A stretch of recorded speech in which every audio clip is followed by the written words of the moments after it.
Hi, my name is Susanne Grieve. I'm here with collections management staff at Space Place at Carter Observatory, and we're here with the Cook telescope and some of the collections associated with the telescope to try to understand how we can best care for these artifacts. So this is what's called a tiny tag. The museum uses this to measure the environment.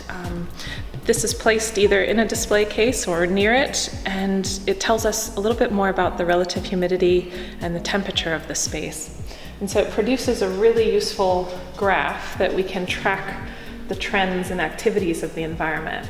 This is really critical for us in a museum environment to have a stable relative humidity and temperature. So these are a really important tool for us to put together the bigger picture about how to best care for the artifacts and the environment.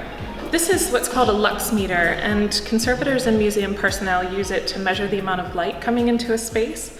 So here we have natural light through a window, and the window is filtered, but we can see, if I point the lux meter towards there, we're about 630 lux. So we have specific parameters that we try to work within. If a very sensitive collection, such as paper and photographic materials, we want to try to be below 50 lux. For things such as metals or ceramics or more substantial materials, we can have higher levels and it won't cause damage. So this is a great tool for us, again, to understand the environment that a collection might be in. If I can move around, we can see we have some artificial lighting here. And if we go towards the display case, we want to know kind of what's being projected onto the object. So I might hold that there, and we can see there's about 720 lux, which is fine because this display case is largely metal materials and microscope, telescope instruments.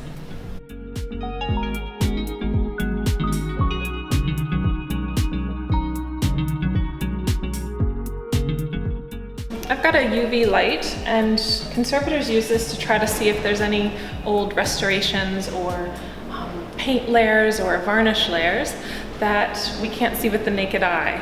So I'll just use these magnification glasses as well, so I can get a really high level of detail when looking at the surface. So typically what we see is modern materials tend to fluoresce a very bright white. I'm not seeing any old varnishes or indications that it was painted or treated recently. This space is really unique in a museum environment. We have a telescope that requires open atmosphere to be able to see the stars and to look to the heavens, but we also have a collection that requires a stable environment because it's made out of metals, which really react poorly to high relative humidities and moisture in the air. But the challenge is it's an open air environment, as you can hear with the wind today in Wellington. So we're trying to determine what's the best compromise, how can we best display these artifacts safely, as well as have them available for use by the public.